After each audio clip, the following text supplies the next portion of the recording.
The Venetia were a seafaring Celtic people who lived in the Brittany Peninsula, which in Roman times formed part of an area called Armorica. They gave their name to the modern city of Vannes. Characteristics. Other ancient Celtic peoples historically attested in Armorica include the Reduns, Curiosilita, Ozami, Essani and Namnites. The Venetia inhabited southern Armorica, along the Mobihand Bay. They built their strongholds on coastal eminences, which were islands when the tide was in, and peninsulas when the tide was out.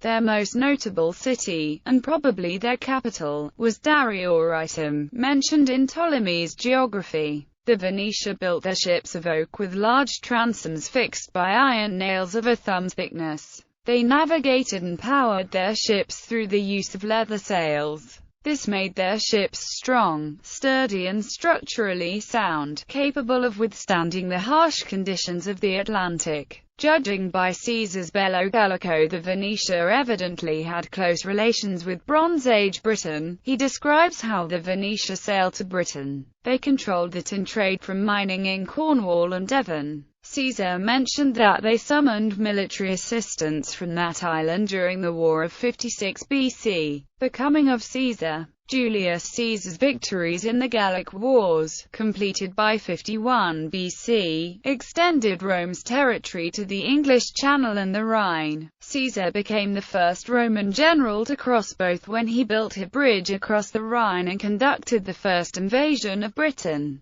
Caesar reports in the Bellum Gallicum that in 57 BC, the Gauls on the Atlantic coast, including the Venetia, were forced to submit to Caesar's authority as governor. They were obliged to sign treaties and yield hostages as a token of good faith. However, in 56 BC, the Venetia captured some of Julius Caesar's officers while they were foraging within their regions, intent on using them as bargaining chips to secure the release of the hostages Caesar had forced him to give him. Angered by what he considered a breach of law, Caesar prepared for war. Given the highly defendable nature of the Venetia strongholds, land attacks were frustrated by the incoming tide, and naval forces were left trapped on the rocks when the tide ebbed. Despite this, Caesar managed to engineer moles and raised siege works that provided his legions with a base of operations. However, once the Venetia were threatened in one stronghold, they used their fleet to evacuate to another stronghold, obliging the Romans to repeat the same engineering feat elsewhere. Battle of Mobihand. Since the destruction of the enemy fleet was the only permanent way to end this problem, Caesar directed his men to build ships. However, his galleys were at a serious disadvantage compared to the far thicker Venetia ships. The thickness of their ships meant they were resistant to ramming, whilst their greater height meant they could shower the Roman ships with projectiles, and even command the wooden turrets which Caesar had added to his bulwarks. The Venetia maneuvered so skillfully under sail that boarding was impossible. These factors, coupled with their intimate knowledge of the coast and tides, put the Romans at a disadvantage. However, these advantages would not stand in the face of Roman perseverance and ingenuity. Caesar's legate Decimus Junius Brutus Albinus was given command of the Roman fleet, and in a decisive battle, succeeded in destroying the Gaulish fleet in Quiberon Bay, with Caesar watching from the shore. Using long bill hooks, the Romans struck at the enemy's halyards as they swept past, having the effect of dropping the huge leathern mainsails to the deck, which hopelessly crippled the vessel whether for sailing or rowing. The Romans were at last able to board, and the whole Venetia fleet fell into their hands.